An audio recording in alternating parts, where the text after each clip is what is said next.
ये कहानी 40 वर्षीय एक बिंदास किस्म की महिला की है जो अपने घर से निकली थी, लेकिन दोबारा वो घर वापस लौट कर नहीं आ पाती है। पुलिस के द्वारा छानबीन करने पर वो महिला जिस हालत में मिली थी, उसे देखकर सबकी रूह कांप उठी। कहानी की शुरुआत 22 जून 2019 से होती है। पुणे शहर के पौष इलाके में स्थित मुड़वा की रहने वाली 40 वर्षीय राधा अग्रवाल घर से अपनी स्कूटी लेकर निकली थी। उसने घर पर बताया था कि वो अपनी सहेलियों के साथ साईं बाबा के दर्शन करने शिरडी जा रही है। 2 दिन बाद घर लौटकर आ जाएगी। घर से निकलते समय वो बहुत सारे गहने पहने हुई थी। जब 25 जून तक वो घर नहीं लौटी तो उसके पति किशोर चंद्र अग्रवाल ने उसको फ़ोन मिलाया, लेकिन राधा का फ़ोन स्विच ऑफ बता रहा था। This person's phone is switched off. Please try later. Radha के 16 वर्षीय बेटे मानव अग्रवाल ने इसके बारे में अपनी मां की सहेलियों से बात की तो उन्होंने बताया कि राधा तो शिरडी गई ही नहीं थी, ना ही उन्हें शिरडी जाने की कोई भी जानकारी है। इसके बाद राधा के परिवार वाले राधा को लेकर परेशान होने लगे थे, क्योंकि राधा घर से बहुत सारे गहने पहनकर निकली थी। 25 जून को मानव अपने पिता के साथ मुड़वा थाने पहुंच गए। उसने वहां मौजूद थाना प्रभारी से अपनी मां राधा अग्रवाल के लापता होने की रिपोर्ट दर्ज करवाई। राधा एक प्रतिष्ठित परिवार से थी, इसीलिए थाना प्रभारी ने इसकी सूचना अपने वरिष्ठ अधिकारियों को दे दी। इसके बाद उन्होंने राधा की गुमशुदगी की कार्यवाही शुरू कर दी। उन्होंने राधा की फोटो सहित उसका हुलिया पुणे शहर के सभी पुलिस थानों को भिजवा दिया। इसके अलावा उन्होंने मुखबिरों को भी लगा दिया। पुलिस की जांच के दौरान पता चला कि राधा अग्रवाल शादी से पहले ही खुले विचारों वाली थी। वो किसी प्रकार के बंधनों को नहीं मानती थी। शादी के बाद भी उसे परिवार भी वैसा ही मिला। घर में किसी प्रकार की कोई भी कमी नहीं थी, बस कमी थी तो उसके पति में। दरअसल उसका पति राधा को ज़्यादा समय नहीं दे पाता था, क्योंकि पति किशोर चंद्र अपने रियल एस्टेट कारोबार में ज़्यादा व्यस्त रहते थे। एक बेटा जो पढ़ाई किया करता था। राधा सबके साथ होते हुए भी बिल्कुल अकेली थी। राधा एक खूबसूरत और कसे हुए बदन की महिला थी। देखने में वो 20-22 साल की लड़की जैसी ही थी, इसीलिए उसके सोशल मीडिया पर सैकड़ों दोस्त बन गए थे। राधा अपने दोस्तों के साथ बातें किया करती थी। उनके साथ घूमने के लिए उसने एक स्कूटी भी खरीद ली थी। ये सारी जानकारी के बाद पुलिस को इस बात का तो अंदाज़ा हो गया था कि राधा की गुमशुदगी में कोई बड़ा रहस्य है। पुलिस ने राधा का मोबाइल नंबर लेकर उसकी कॉल डिटेल्स निकलवाई तो अंतिम लोकेशन पुणे के भोसले नगर रेंज हिल इलाके में मिली। अब पुलिस वहां पहुंच गई और इधर उधर खोजबीन करने लगी। वहां पर एक स्कूटी मिली जो कि राधा अग्रवाल की थी। पुलिस ने स्कूटी की डिक्की खोलकर देखी तो उसमें राधा का मोबाइल फ़ोन मिला, लेकिन फ़ोन डिस्चार्ज था। जब फ़ोन चार्ज करके देखा गया तो उसके फ़ोन में हज़ारों महिला और युवकों की फ्रेंड लिस्ट थी। पुलिस ने उस नंबर की जांच की जिससे उसकी लास्ट बार बात हुई थी।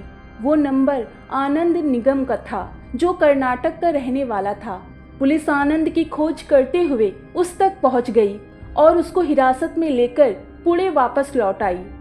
अब पुलिस ने आनंद निगम से कड़ाई से पूछताछ की तो उसने सारा सच बता दिया। उसने कहा कि वो राधा अग्रवाल की हत्या कर चुका है। हत्या की बात सुनते ही पुलिस चौंक उठी।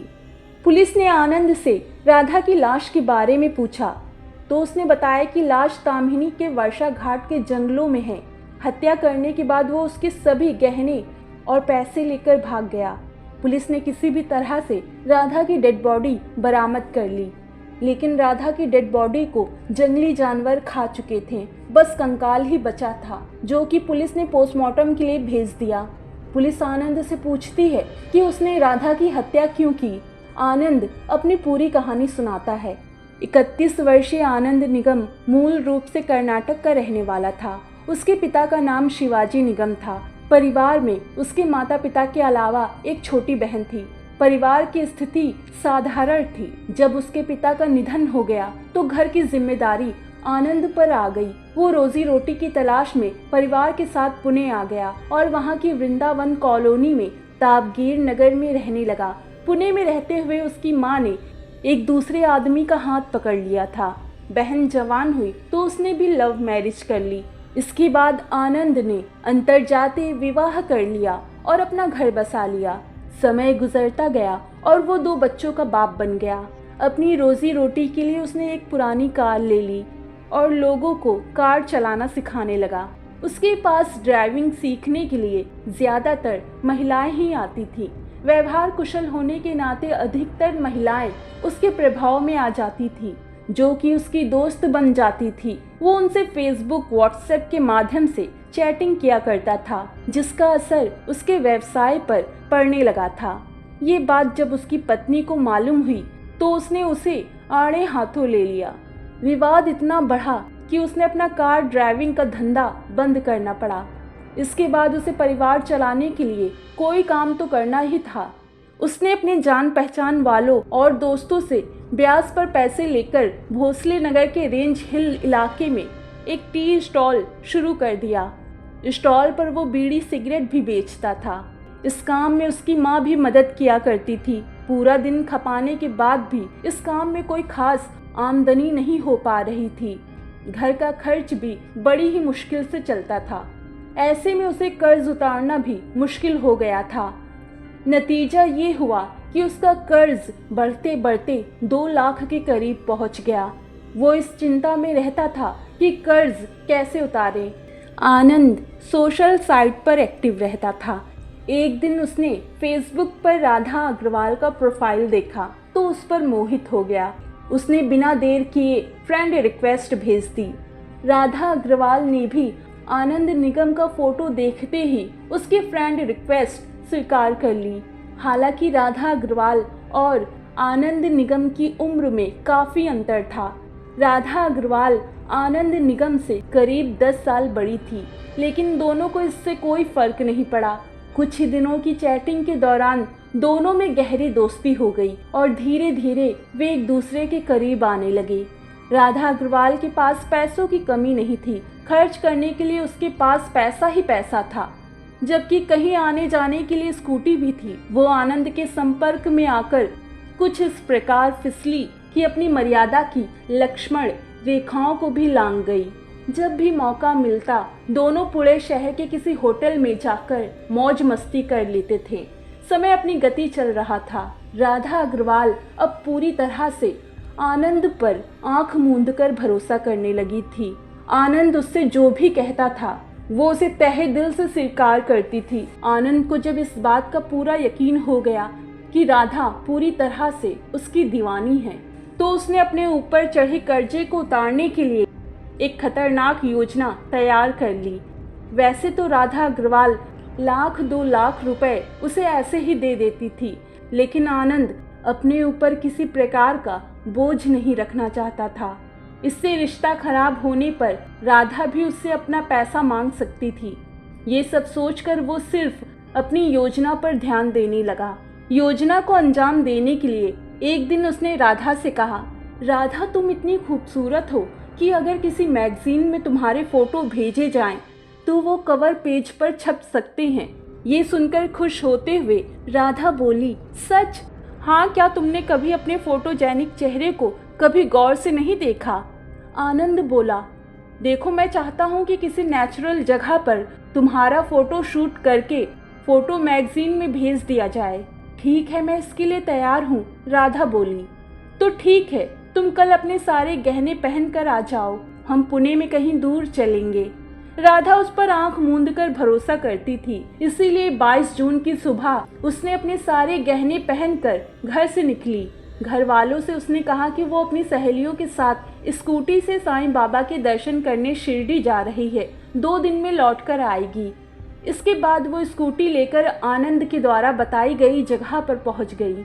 आनंद वहां पर पहले ही खड़ा था। वहां से आनंद ने राधा की स्कूटी संभाली और राधा उसके पीछे चिपक कर बैठ गई।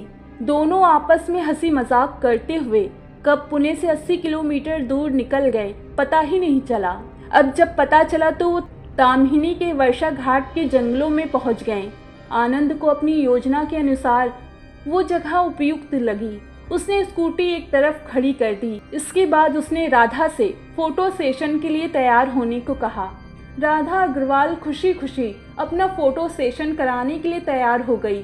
सड़क से कुछ दूर जंगल में जाकर आनंद अलग अलग एंगल से उसके फोटो खींचने लगा। फिर आनंद ने राधा से एक दो और हॉरर फोटो खींचने के लिए अनुरोध किया। हॉरर फोटो सेशन करने के लिए आनंद ने राधा की सहमति से पहले उसकी आंखों पर पट्टी बांधी, फिर उसके हाथ पैर बांधकर फोटो खिंचवाने को कहा। राधा उसके कहने के अनुसार करती है।